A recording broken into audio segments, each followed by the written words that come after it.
Okay. This is my boyfriend. Alright, mic test, mic test. Okay, let's go ahead and start yung service natin. 6 p.m. na. And so we'll start by prayer and then later on kakanta po tayo ng ating congregational singing. Let's all stand up please. Let us pray.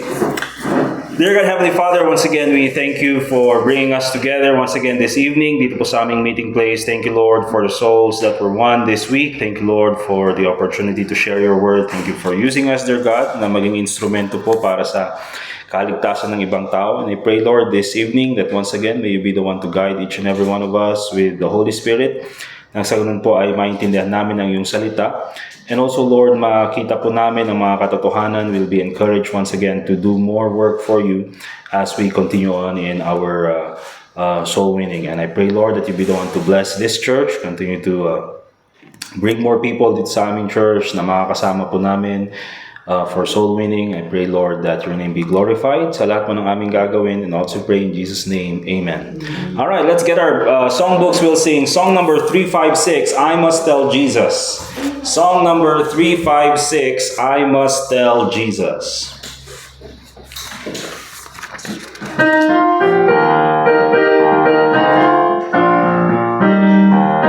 All right, all together, first stanza. I must tell Jesus all of my trials. I cannot bear these burdens alone. In my distress, He kindly will help me. He ever loves and cares for His own. I must tell Jesus, I must tell Jesus, I cannot bear my burdens alone. I must tell Jesus, I must tell Jesus, Jesus can help me, Jesus alone. I must tell Jesus all of my troubles. He is a kind, compassionate friend. If I but ask Him, He will deliver. Make up my troubles quickly an end. I must tell Jesus, I must tell Jesus, I cannot bear my burdens alone. I must tell Jesus, I must tell Jesus, Jesus can help me, Jesus alone. Tempted and tried, I need a great Savior, one who can help my burdens to bear. I must tell Jesus, I must tell Jesus, He all my cares and sorrows will share. I must tell Jesus, I must tell Jesus, I cannot bear my burdens alone. I must tell Jesus, I must tell Jesus, Jesus can help me, Jesus alone. Oh, how the world to evil allures me. Oh, how my heart is tempted to sin. I must tell Jesus and He will help me over the world, the victory to win. I must tell Jesus, I must tell Jesus, I cannot bear my burdens alone. I must tell Jesus, I must tell Jesus, Jesus can help me, Jesus alone. Amen. Great singing mga kapatid. Be seated please. We'll have one more song. We'll open our Bibles or songbook, in song number 360. Pray about everything.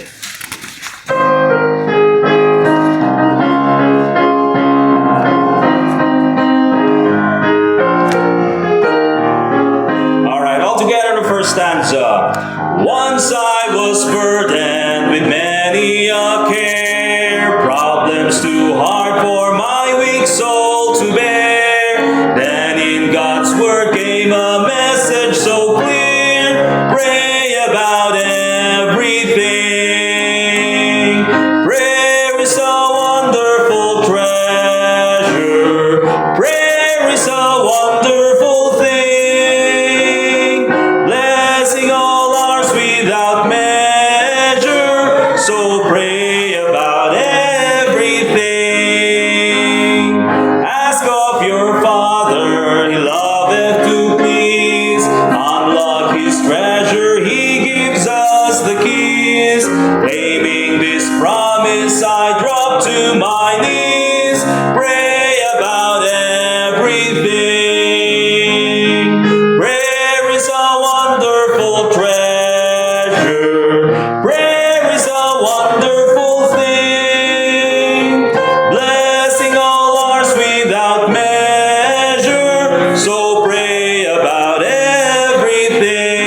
without measure. So pray about everything. Riches in Jesus, abundant and free. Needs in our work or whatever it be. Ours for the asking, this only His plea. Pray about everything. Prayer is a wonderful treasure. Prayer is a wonderful thing.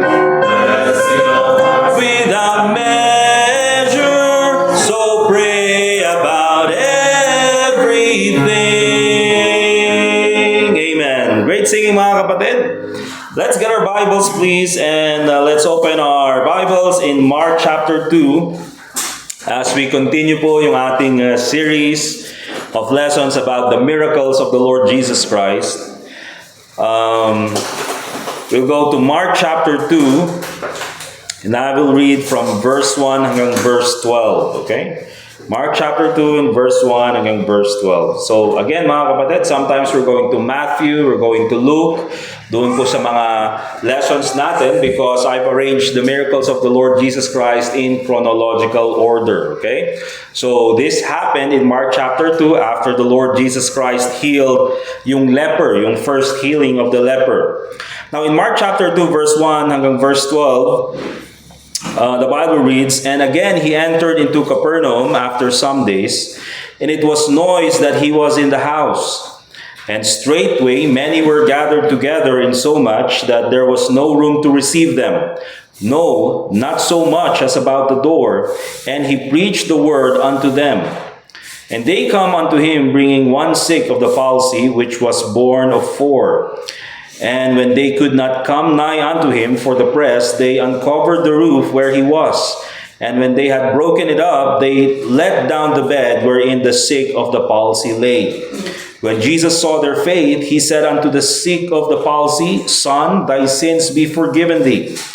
But there were certain of the scribes sitting there and reasoning in their hearts, Why doth this man thus speak blasphemies? Who can forgive sins but God only? And immediately when Jesus perceived in his spirit that they so reasoned within themselves, he said unto them, Why reason ye these things in your heart? Whether is it easier to say to the sick of the palsy, Thy sins be forgiven thee, or to say, Arise and take up thy bed and walk? But that ye may know that the Son of Man hath power on earth to forgive sins, he saith to the sick of the palsy, I say unto thee, Arise and take up thy bed and go thy way into thine house. And immediately he arose, took up the bed, and went forth before them all, and so much that they were all amazed and glorified God, saying, We never saw it on this fashion.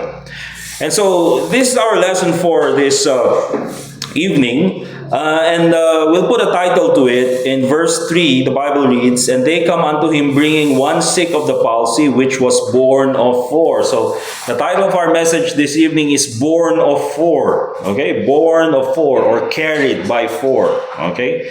Yung pinanganak ng 4. Okay? Born of 4. Carried by 4 or binuhat ng 4.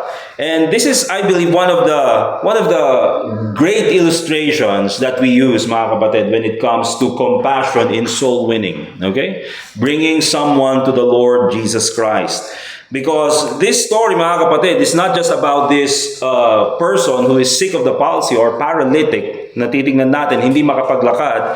He cannot walk to the Lord Jesus Christ. But it's also about these 4 people, these 4 men, these 4 probably young people who would not let their friend die without the Lord Jesus Christ. And so gumawa sila ng paraan, they made a way, they carried their friend and took him to the Lord Jesus Christ. Okay?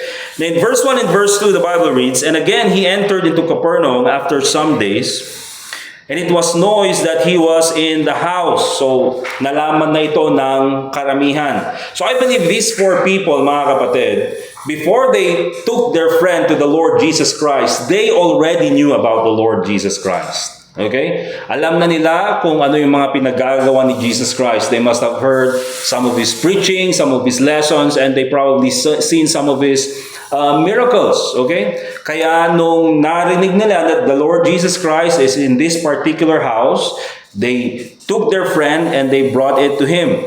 And straightway, verse 2, many were gathered together in so much that there was no room to receive them. No, not so much as about the door. So imagine mga kapatid, the house was filled and then hanggang doon sa may pintuan, walang makapasok.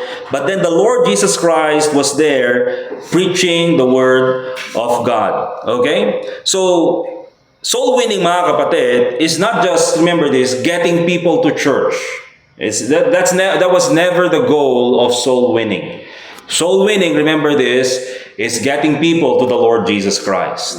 Okay? Yan po yung focus ng soul winning. Alright? So, one of the lessons we can learn here in this topic is that it's our responsibility to bring the people close to us to the Lord Jesus Christ. Okay? It's our responsibility to bring the people close to us, our relatives, our friends, to bring to the Lord Jesus Christ. Okay? In verse 2 and in verse 3, the Bible reads, "And they come unto him, bringing one sick of the palsy, which was born of 4." Okay, so the Bible, even if you read Matthew and even Luke, they don't say anything about these 4. Okay, it doesn't tell you about their personalities, how old they were. Okay, but these 4 men, makikita natin, I believe they're very compassionate about their friend.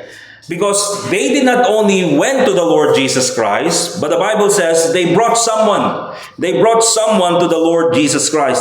And I believe, mga kapatid, that's really the heartbeat of soul winning. It is bringing someone to the Lord Jesus Christ. Okay? Now, whether it's bringing someone or we're bringing someone to the Lord Jesus Christ, or we're bringing the Lord Jesus Christ to them, I think the point there, mga kapatid, is that we are being used as instruments of God's grace so that people can get saved. Okay? Look at Romans chapter 10, verse 13 and 14. Romans chapter 10, verse 13 and verse 14. Ano sabi ng Bible in Romans chapter 10 verse 13 and 14? "For whosoever shall call upon the name of the Lord shall be saved." Of course, alam natin to. Alright? But then in verse 14, sabi niya, "How then shall they call on him whom they have not believed?" Alright? Kaya po, we always lead a person in prayer to call upon the name of the Lord Jesus Christ, because yan po mga kapatid, ang isang ginagawa ng isang taong nanampalataya. They will call upon the name of the Lord. "And how shall they believe in him of whom they have not heard?" Now, how would they believe the gospel if no one preached to them? Kaya the Bible reads, "And how shall they hear without a preacher?" Alright? So, dun po natin makikita mga kapatid, that yes, truly it is the God doing the saving. But here's the thing, mga kapatid. He needs someone to preach the gospel to those people who are in need of the Lord Jesus Christ. Okay, so whether it's we're the one bringing the gospel to the Lord Jesus Christ, or to the sinner, or we're the one bringing the sinner to the Lord Jesus Christ, the point there, mga kapatid, is that we are there preaching the gospel, helping those to know the Lord Jesus Christ as their Savior. Okay? Now let's go to 1 Corinthians chapter 3 and in verse 5. 1 Corinthians chapter 3 verse 5. Like I said a while ago, it's our responsibility to bring the people close to us to Christ. Because remember, ang sabi ng Bible in Matthew chapter 28 verse 19 and 20, dun sa Great Commission, "Go into all the world and teach all nations, baptizing them in the name of the Father, Son, the Holy Spirit." And of course, nandun na yung gospel, mga kapatid, teaching them to observe all things. Alright? And so it's our responsibility to share the gospel to the whole world. Okay? Yun po yung responsibility natin as a church.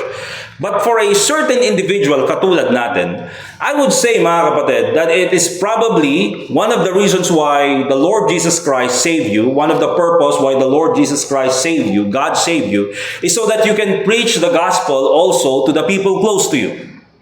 Okay? Sabi ng Bible dito sa 1 Corinthians chapter 3 verse 5, "Who then is Paul and who is Apollos?" But notice this, sabi ng Bible, "But ministers by whom ye believe." So sabi dito ni Paul, Ako bilang isang apostle, and then this Apollos, also a preacher, we are the ones who were used by God, servants, ministers, sabi ng Bible, we are ministers. God used us to preach to you the gospel so that you will believe on the Lord Jesus Christ. So yun yung sabi ni Paul. But then he goes on to say, even as the Lord gave to every man. So for you people, dito sa Corinth, dito sa church, sa inyo, we were the ones who preached to you the gospel. And because of the preaching of the gospel, you believe that the Lord Jesus Christ is the only way to heaven, and then you're saved. Okay? So yun yung sinasabi ni Apostle Paul. But not only you, hindi lang sa inyo, but to every man, God has already assigned a preacher who will go to them and share to them the gospel. Okay? Kaya po, here's the thing mga kapatid. The reason why a person will go to hell, kaya po we do not believe in yung election na sinasabi ng Calvinism. That God has chosen some people to go to hell. And God has chosen some people to go to heaven. Okay? Because they would say, well, we never thought that God chose some people to go to hell. Diba? Here's the thing, if you say that God chose some people to go to heaven, by default, you're saying that He has chosen some people to go to hell. Alright? And so, hindi tayo naniniwala dyan, okay? Because the reason why a person goes to hell to pay for their sins is because they rejected the gospel of the Lord Jesus Christ. They refused the gospel. Okay? And then another reason is this. The preacher who was assigned to them did not go to them. Okay? Kaya ngayon yung sinasabi ni Ezekiel. Okay? Na if you do not warn them, being a watchman, their blood will be on your hands. Okay? Kaya it is our responsibility, mga kapatid, na tayo dapat i-share yung gospel sa mga tao nakakilala natin as much as we can. Okay? Now, in the Old Testament, of course, ang may trabaho niyan is Israel. Okay? They should have been the ones sharing the gospel to the whole world. Diba? Kaya nga ang tawag sa kanila is the kingdom of priests. Diba? Kaya nga binigay sa kanila yung salita ng Diyos so that they can share to others that there is only one God at yun yung kanilang Diyos na pinagsisilbihan. But they did not do that. Pero ngayon, sa New Testament, in our time, it is the church's job to go and share the gospel and to send missionaries, is to send people in different parts of the world so that people will hear the gospel. Okay? Kaya yan po mga kapatid. And so, the point kung bakit ko sinasabi ito is, tulad ng sabi ko kanina, one of the reasons why God saved you is so that you will be able to share the gospel with your relatives and friends. Because who's the first person who's going to have a burden for their souls? It's probably you. Di ba? Kasi kaibigan mo sila, kasi kamag-anak mo sila. So if there is someone na dapat mag-share sa kanila ng gospel, it should be you. And of course, mga kapatid, sometimes it doesn't work because they reject the gospel or they don't want to believe you because they're too familiar with you. But here's the thing mga kapatid, if there's someone na reject na yung gospel at ayaw nilang tanggapin, later on we'll see that it's not in vain mga kapatid because you were able to plant the word of God in their hearts. Okay? Kaya po, it is our responsibility to bring the gospel or to bring the people close to us to the Lord Jesus Christ. Alright? Now let's continue in Mark chapter 2 and in verse 4. Another lesson that we can learn here is that effective evangelism takes teamwork. Okay? Effective evangelism takes teamwork. Okay, and of course, tulad ng sabi ko mga kapatid, we can go out and share the gospel on our own. We can do it alone, and we can go and share the gospel na tayo lang. But it's so much better to go out with someone. Amen? It's so much better na may kasama ka, to, what you call that? To share the embarrassment. when you get rejected, di ba? To share the, sabihin na natin, the memory probably when they open the door and then suddenly there's a dog trying to bite you, di ba? It's good to have a human shield, di ba? But that's the thing, mga kapatid. Effective evangelism takes teamwork, and I'm talking about the church. Okay, notice this in verse 4. And when they could not come nigh unto him for the press, so they're carrying their friend, but hindi sila makaabot doon sa doon sa ating Panginoon Jesucristo dahil sobrang dami nga ng tao. And so they went to the roof. The Bible reads, they uncovered the roof where he was, and when they had broken it up, they let down the bed wherein the sick of the palsy lay. Okay, so notice this, mga kapatid, that the reason why they were able to do that, because they were working together. Okay, they were able to bring their friend to the Lord Jesus Christ because they were working together. Now here's the thing, probably only one of them could do it, but it would be really difficult, mga kapatid, to carry their friend from their hometown going to Capernaum, wherever they were from, and then going up into the roof and then opening it up and then bringing down their friend to the Lord Jesus Christ. Maybe one person can do that. And it's possible that one person can do that. Diba? But it's so much easier because there's 4 of them. Dahil meron silang 4. And so remember this, mga kapatid, is that soul winning is not only for one man. Soul winning is not only for the preacher, or soul winning is not only for the staff of the church, or soul winning is not only for a few members of the church. It is the mission of the church. Amen? Yan po yung purpose ng church. That is why we are here, because that's the thing, mga kapatid, we're evangelizing souls. Okay, isa sa mga first na ginagawa natin, to evangelize souls, to share to them the gospel. So when we say teamwork, mga kapatid, and we have many definitions of teamwork, but I think a good definition of teamwork is this. When we say teamwork, it means do not let one person carry the burden. Okay? Do not let one person carry the whole burden. Huwag mong hayaan na iisang tao lang ang nagbubuhat doon sa burden. Because if it's teamwork, mga kapatid, you should all be working together so that all of you will carry the burden. And that's the thing, mga kapatid, dito po sa ating church, we want to have, of course, as much as we can, to be used by God, nang sa ganun ay we'll be able to reach more people with the gospel, more people will be saved dito sa ating syudad, and if more people are saved in our community, mga kapatid, more likely they will go to a good church. More than likely, mga kapatid, we can bring them to our church, and more people saved in our city, mga kapatid, means a better Baguio City. Diba? So, yan po yung kailangan nating makita. When we say teamwork, it means don't let one person carry the whole burden. Kaya po, tayo as a church, as members of the church, we must all pray for more souls to be saved.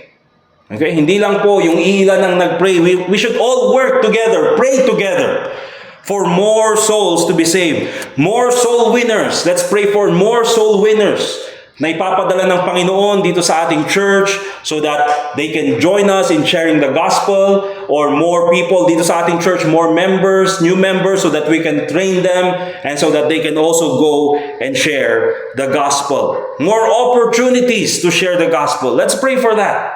Okay, pag-pray natin yan. And of course, all of us must be involved in preaching the gospel. You must be involved in soul winning. Remember this, mga kapatid. Don't put it in your mind na sabihin nyo na, I've already done this for the church. Okay? I did this for the church. Let them do their stuff to go soul winning. Di ba? Hindi po pwedeng ganun, mga kapatid. Because, unang-una, ang purpose ng church is to share the gospel. That's the priority. That's the main thing that we should always do. Kaya wag tayong gumawa ng iba. Well, I've already, sabihin na for example, I've already played the piano. I don't have to go at soul winning.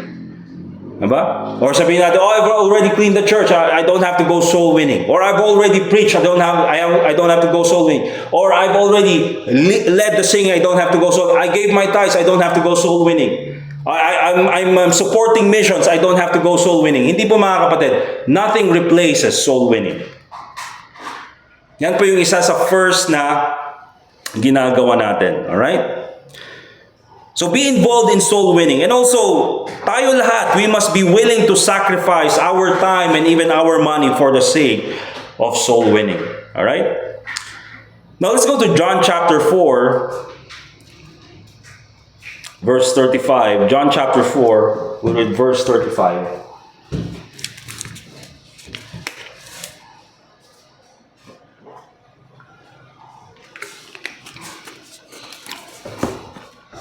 And we'll read hanggang verse 38. Now sabi ni Jesus Christ, say not ye, there are yet 4 months, and then cometh harvest. Behold, I say unto you, lift up your eyes, and look on the fields, for they are white already to harvest. And remember mga kapatid, what the Lord Jesus Christ is talking about here is the people. Okay? Look at the fields, look at the people, look at, tingnan nyo yung dami ng tao, they are white already to harvest. Someone needs to share to them the gospel. And notice in verse 6, and he that reapeth, notice this, is the one who's reaping, ibig sabihin umaani sa Tagalog, di ba? So this is not the person who planted the seed. This is not the person who planted. This is the one reaping, doing the reaping. But it's he that reapeth receiveth wages, and gathereth fruit unto life eternal. But notice this, that both he that soweth and he that reapeth may rejoice together. Alright? Kaya po when it comes to teamwork mga kapatid, it doesn't matter who gets the credit as long as the job is done. Di ba? Hindi po kailangan, I'm the one who shared to him the gospel. Di ba? And he rejected the first time. I should be the one to go back to him. Now, you can do that probably. Di ba? But here's the thing, in many cases, hindi po yan yung nangyayari. There are times, mga kapatid, when we share the gospel to a person, and then they refuse the gospel, they reject the gospel, and then later on, after a few years, after a while that you have planted the seed of the Word of God in their hearts, someone preaches to them the gospel and they get saved. Di ba? And yun yung tao na yun, he's the one, siya yung umani. But it doesn't take away from the labor that you have done in the past. Both of you should rejoice because the person got saved. Yan po yung teamwork mga kapatid. It doesn't matter who gets the credit as long as the job is done. Because mga kapatid, this is a person who got saved. You're not the one doing the saving anyway. You're just sharing the gospel. And so anong sabi pa ng Bible? That both he that soweth and he that reapeth may rejoice together. Verse 37. And herein is that saying true, one soweth and another reapeth. Kaya don't be disappointed mga kapatid. When you share the gospel and then ayaw nilang tanggapin yung gospel, your labor is not in vain because you have planted the seed of the Word of God in their hearts. And many times, mga kapatid, sa Burnham or wherever kang mag-share ng gospel, many times I've experienced, that there are people, when you share to them the gospel, it was so easy. It was like everything they agree. Yes, they understand. Diba? You admit a sinner. Yes, I'm a sinner. Diba? They know about the second death. They know about the Lord Jesus Christ. They just needed someone to share to them the gospel. Nang sa ganun, they will believe the Lord Jesus Christ as their Savior. And you know why they know? Because someone preached to them before. Okay? And praise God for that person na nag-preach sa kanila ng salita ng Diyos because now they understand. Alright? So regardless, your labor is not in vain because it resulted in someone's salvation. In verse 38, sabi ng Bible, I sent you to reap. Si Jesus Christ mismo ang nagutos, that whereon ye bestowed no labor, other men labored, and ye are entered into their labors. Because by the way, mga kapatid, tulad ng sabi ko, when it comes to teamwork, it's all about the team, not you. Hindi mo pwedeng sabihin, it's my labor. Okay? It's my labor. Hindi mo pwedeng sabihin yun, mga kapatid, because in John chapter 4, verse 35, this is talking about the Lord's harvest. We are just workers, mga kapatid, who is working in the Lord's harvest. Alright? The harvest is the Lord. So, effective evangelism takes teamwork. Another lesson that we can learn here, in Mark chapter 2, verse 4, sabi niyan sa verse 3, bringing one sick of the palsy which was born of 4. Okay? In verse 4, and when they could not come nigh unto him for the press, they uncovered the roof where he was, and when they had broken it up, they let down the bed wherein the sick of the palsy lay. Let's take a look at also this one, mga kapatid. Another lesson that probably we can learn here is overcoming the obstacles to evangelism, or hindrances to evangelism. Okay? Because these 4 people, mga kapatid, they had this good intention to bring their friend to the Lord Jesus Christ. They had this intention that if there's someone who can help our friend, it's the Lord Jesus Christ. Diba? So alam nila yan, maganda yung kanilang hangarin. Okay? Now that was a simple goal, but also mga kapatid, there was this obstacle. There was too many people. There was this crowd that they cannot even get near to the Lord Jesus Christ. But here's the thing, mga kapatid, they didn't say, oh, well, it's too hard, let's turn back. Diba? They could have said that. Next time na lang. Next time na babalik si Jesus Christ dito, maybe after 4 years, pinako na si Jesus Christ dun sa cross. Alright? Maybe after, then we can come back and probably we can go straight to the Lord Jesus Christ. Hindi po mga kapatid, what they did was they tore down the obstacle. Not the people, but the roof, of course. Diba? Let's go to 1 Thessalonians chapter 2, verse 17. 1 Thessalonians chapter 2, verse 17. And notice here, mga kapatid, that in every good thing na gusto natin, especially if we want to do it for the Lord Jesus Christ, and especially if it's like evangelism and soul winning, mga kapatid, everything that pertains to eternal life, the devil is always against it. Okay?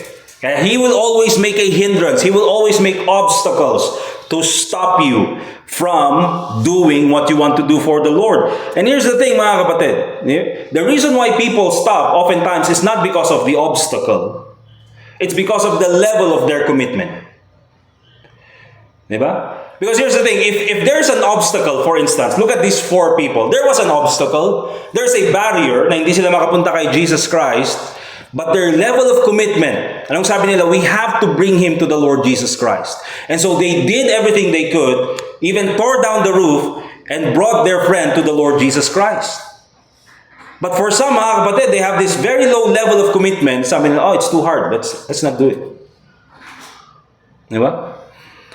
Now in 1 Thessalonians chapter 2, verse 17, but we, brethren, being taken from you for a short time in presence, not in heart, sabi ni Paul, endeavored the more abundantly to see your face with great desire.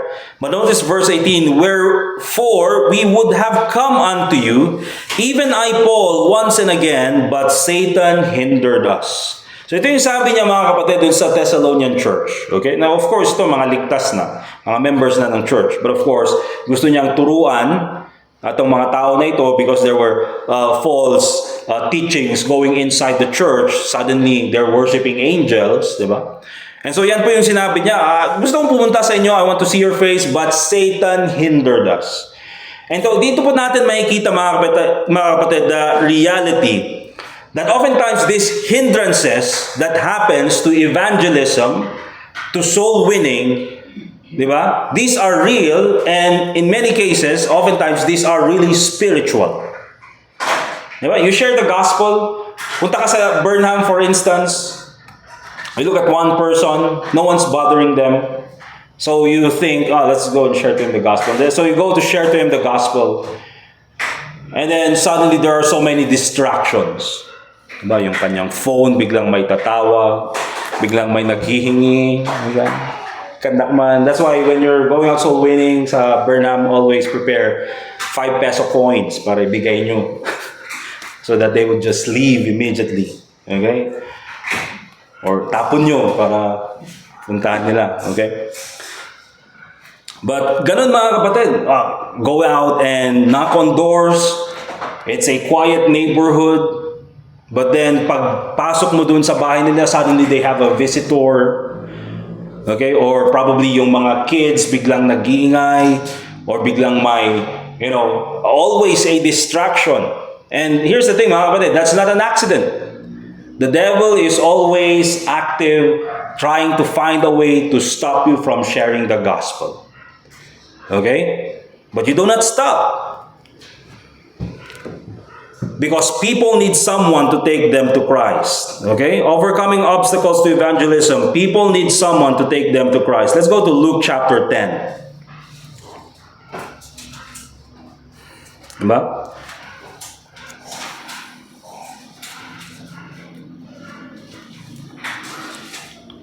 Because here's the thing, why is it that some people would not go to the Lord Jesus Christ? This person, mga kapatid, who was paralytic, diba?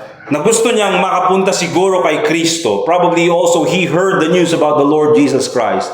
And I would say that he wanted to go to the Lord Jesus Christ. But here's the thing, he cannot do it. Kaya someone had to bring him to the Lord Jesus Christ. Because for this person, mga kapatid, that's the obstacle. But buti na lang, he had friends who had compassion on him and wanted to bring him to the Lord Jesus Christ. Okay? And so in Luke chapter 10 verse 2, therefore said he unto them, the harvest truly is great, but the laborers are few. Pray ye therefore the Lord of the harvest, that he would send forth laborers into his harvest. See, yan kailangan po natin, kaya kailangan po talaga ng laborer. Because the thing that we do when we talk about soul winning, mga kapatid, this is truly our labor. It's work. It has to be done. Okay? And so many, they don't want to go to the Lord Jesus Christ. You know why? Because many of them, mga kapatid, they did not grow up in a Christian environment. Many of them, mga kapatid, they got disappointed at church probably. Doon sa church na kung saan sila lumaki man sila sa isang church, di ba? And so probably they got disappointed dyan sa church na yan. And so they ended up with the thinking, all religions are the same. Lahat naman pare-parehas yung tinuturo. That's why we need laborers. The Lord needs laborers to go to them and bring them to the Lord Jesus Christ. To go to them and share to them the gospel. Okay? Kaya po dito sa church, we do not just wait for people to come to our church. Diba? Ang hirap kayo magdala ng bisita sa church. That's why the best way na gawin natin to share the gospel is to go out and share the gospel outside the church.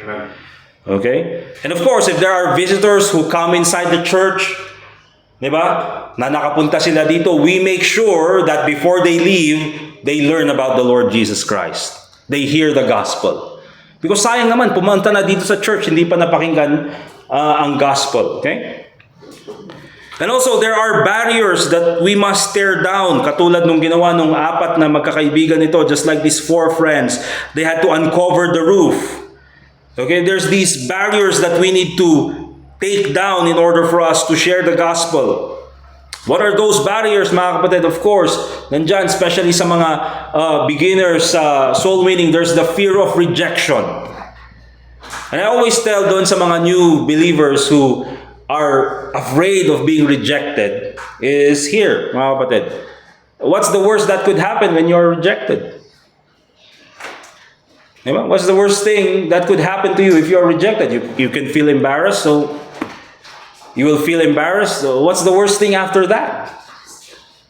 I think embarrassment, mga kapatid, even yung feeling of rejection, I think that's a good feeling to explore.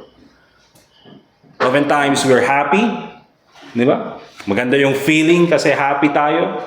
We know how to, be happy. We're sad. We know how to manage our emotions as we grow up. But here's the thing, mga kapatid. How about rejection? How about embarrassment? I think it's a good feeling to explore. Kaya don't be afraid of rejection. The worst thing that could happen, mga kapatid, is embarrassment, or probably they will insult you. But here's the thing. Just move on to the other person.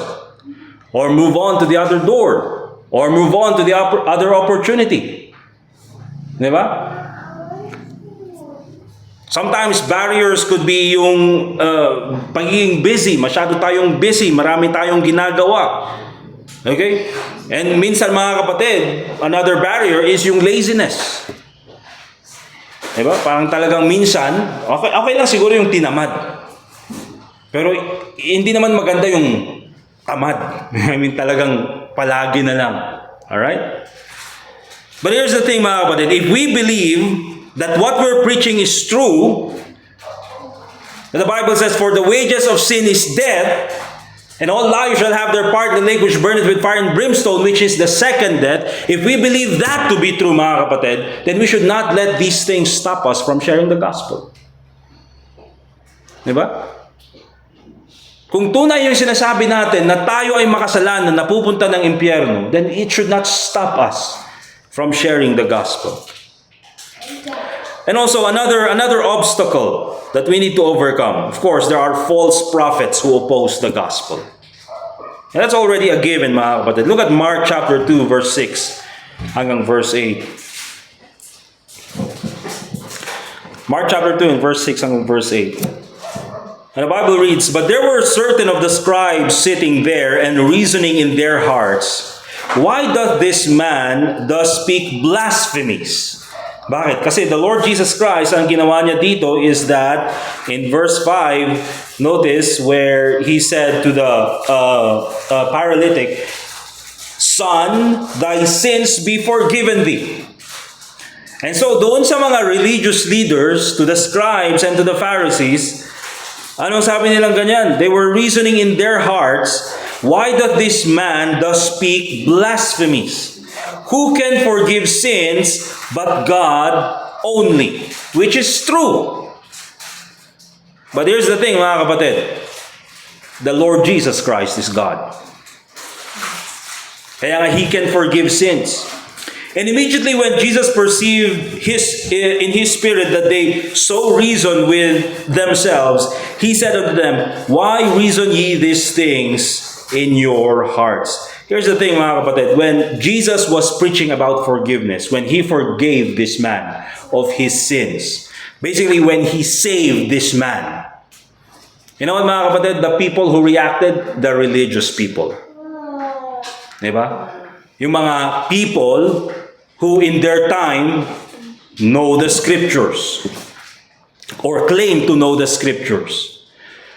It was the religious people, mga kapatid, or these, experts of the law who fought the message of the Lord Jesus Christ.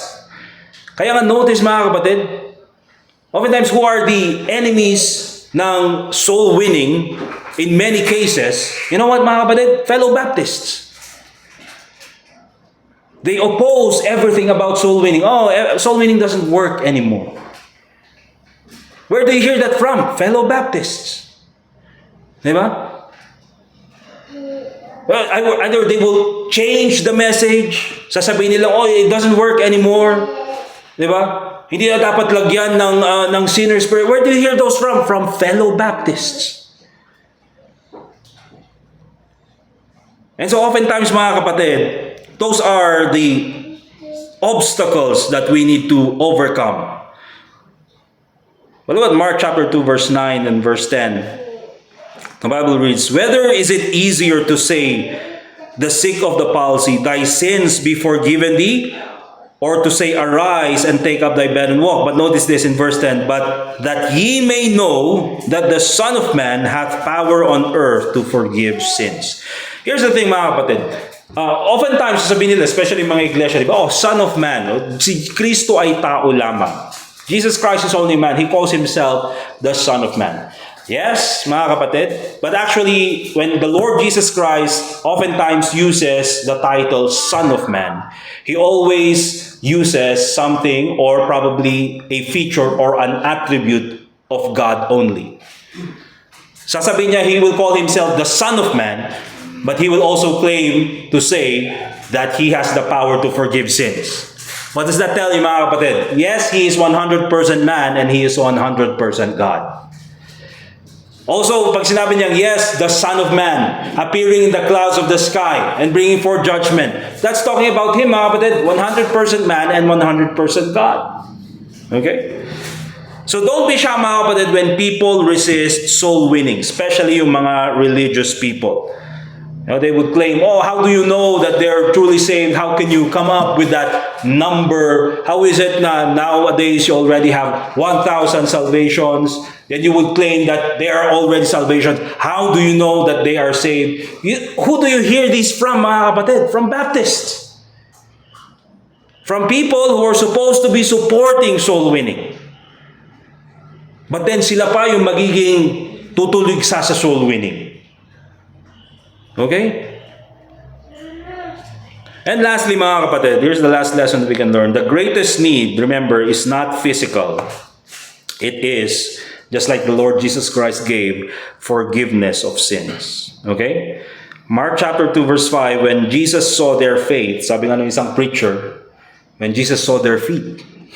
Bakit? When they uncovered the roof, ang unang nakita niya daw is yung mga paa ng mga apat na lalaki. Diba? Now, here's it. When Jesus saw their faith, He said unto the sick of the palsy, Son, thy sins be forgiven thee. And that is the main mission, mga kapatid. That is forgiveness. Kaya tulad ng sabi ko, mga kapatid, remember this, the number one goal for soul winning is not for people to be a Baptist or for people to come to our church.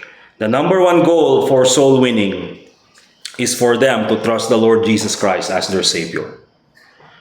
That is the main goal of soul winning. Converting them to a Baptist comes later. But the main goal is for them to trust the Lord Jesus Christ as their Savior. Because yan po yung kailangan nila. The forgiveness of sins that only the Lord Jesus Christ can give. And see, nowadays, marami mga Christians in our time, especially many churches, ang nagiging ministry na nila, it's no longer sharing the gospel. It has already become, yung ministry nila has become social help. Okay? And just like I mentioned last Thursday, di ba? It's good to feed the hungry. It's good, mga kapatid, na tulungan itong mga tao na ito. But still, the greatest need is salvation of their souls. Yan pa rin yung pinaka-importante. You know why? Because you can improve someone's life. Pwede mo silang bigyan ng pagkain, pwede mo silang bigyan ng pera, but still, they remain unsaved. Okay? You can, for example, siguro help them financially, and still, they're going to hell. Diba? But when the Lord Jesus Christ forgives, ang ibig sabihin niyan, He is saved. So remember, mga kapatid, we'll end with Psalm 126 verse 5. The Bible reads, They that sow in tears shall reap in joy. And notice in verse 6, He that goeth forth and weepeth. The Bible reads, Bearing precious seed shall doubtless come again with rejoicing, bringing his sheaves with him. So remember, mga kapatid, when it comes to soul winning, it costs time, it costs tears, it costs rejection, it costs a lot of effort. But here's the thing, mga kapatid, it's all worth it. Amen? Because tulad ng sabi ng verse 6, He that goeth forth and weepeth, bearing precious seed. We have the Word of God. Diba? We have God's simple plan of salvation. We have the Bible way to heaven. And we have that na gusto nating gamitin tayo ng Panginoon. The Bible reads that shall doubtless, there's no doubt, come again with rejoicing, bringing his sheaves with him. So, yung title natin kanina, mga kapatid, is Born of Forth. Yung apat na nagbuhat ng kaibigan nila patungo kay Jesus Christ. So probably just a simple challenge, be one of the four. Amen? Be a soul winner. Let us pray. Dear God, Heavenly Father, once again, we thank you for this time na kami po muli ay nakapakinig ng iyong salita. Lord, thank you for this wonderful part ng iyong ministry na nakita namin in your miracles. Kung saan nakita mo po, Panginoon, ang pananampalataya ng mga tao na ito. At salamat po at sila ay naging ehemplo sa amin. Halimbawa, na kami po ay magkaroon ng puso para po sa mga kaluluwang nangangailangan sa iyo. So, once again, Lord, tulungan mo po ang aming church at gamitin mo po kami na kami po ay patuloy na dala pa ng maraming kaluluwa sa iyo, Panginoon. So, salamat po sa iyong kabutihan sa amin. And also pray in the name of the Lord Jesus Christ. Amen. Alright, let's go ahead and get yung ating mga church bulletin. And nandyan na yung mga prayer list natin. Okay? Yung sa soul winning report, hindi pa ito updated. Okay? Sis Jace, okay dito yun. Pero yung naka-record doon sa ating soul winning tracker is 28. I think kila Ma'am Elsa, ilan pa po yung sa inyo?